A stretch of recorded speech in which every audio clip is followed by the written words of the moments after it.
So Pharaoh has a dream, and Joseph is called to interpret this dream. Genesis 41:15 through 16 says, And Pharaoh said unto Joseph, I have dreamed a dream, and there is no one that can interpret it. And I have heard say of thee that thou canst understand a dream to interpret it. And Joseph answered Pharaoh, saying, It is not in me. God shall give Pharaoh an answer of peace.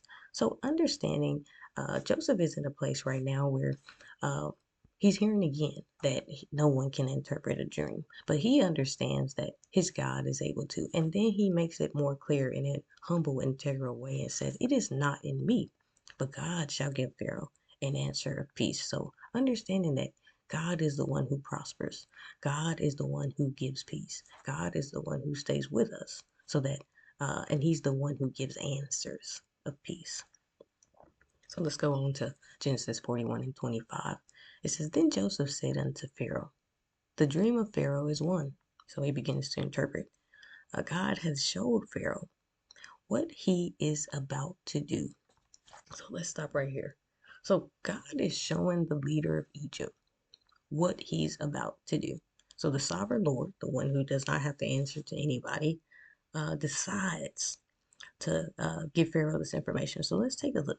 And it says, So the 7 good kine are 7 years, and the 7 good years are 7 years.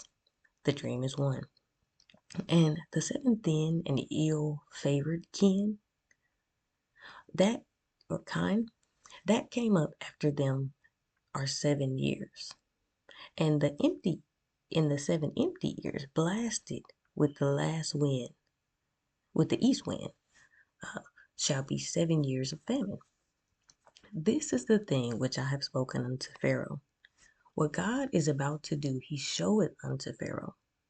And there shall arise after them 7 years of famine, and all the plenty shall be forgotten in the land, and the famine shall consume the land, and the plenty shall not be known in the land by reason of that famine following, for it shall be very grievous.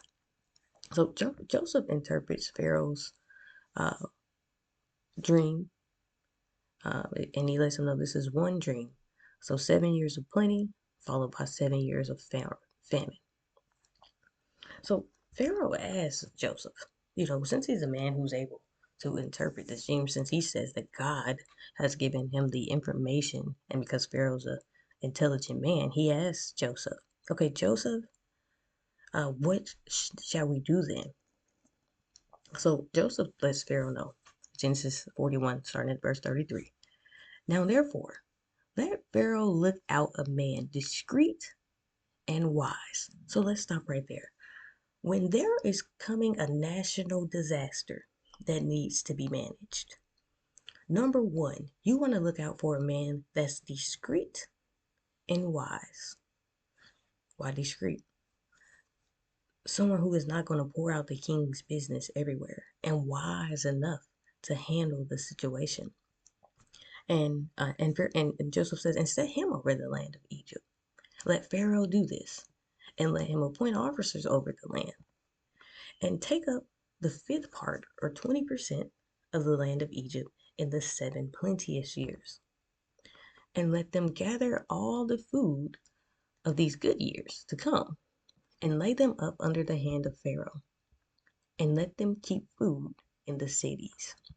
And the food shall be much for the land, and shall be for store to the people against the 7 years of famine, which shall be in the land of Egypt, that the land perish not through the famine. So Joseph is setting up a national disaster management program. So he's telling Pharaoh, appoint out of all the men, appoint a discreet and wise man to be over all. Then appoint officers over the land who are assigned to take up 20% of all of the land of Egypt while there is plenty. Next, after that's gathered, so once you have wise men in place, all right, this is the business strategy. Once you have the wise men in place, and once you begin to put aside a fifth part of the plenty, Then you're going to gather all of that you've taken up, and you're going to put it into a storehouse, and build infrastructure to store that, or put it in infrastructure that can handle that. And while there's plenty of money, while there's plenty of everything that you need, you're going to store up a fifth part of that for 7 years. That uh, the land may not perish, or that your business may not perish when there comes time of famine. So you're going to select competent leadership, a man discreet and wise to oversee the plan. You're going to create administrative structure. So this is a step-by-step business plan right now that I'm giving you based on Joseph's proposal to Pharaoh. So let's go back. Number one, you need competent leadership, a man discreet and wise to oversee the plan. You need to create administrative structure, appoint officers over the land to implement collection and storage. You need to implement a tax or a levy during surplus. So take up a fifth part of the land, or of the bounty in the 7 years of plenty, and collect the proportionate levy from the surplus. So collect this from the surplus. And this becomes a system of funding storage and the central reserves. Then you're going to centralize collection. Gather all of the good of those years and lay up corn under the hand of Pharaoh. So you're going to have a centralized collection plan. Where is the distribution going to take place? And then a decentralized storage logistics. So you're going to keep food in the cities. So distribution during the famine can be handled locally, and that is more manageable. And then creating strategic reserves. It says that the land perish not throughout the famine. So we want to create uh, these strategic reserves. So let's just go back through. Number one, select competent leadership.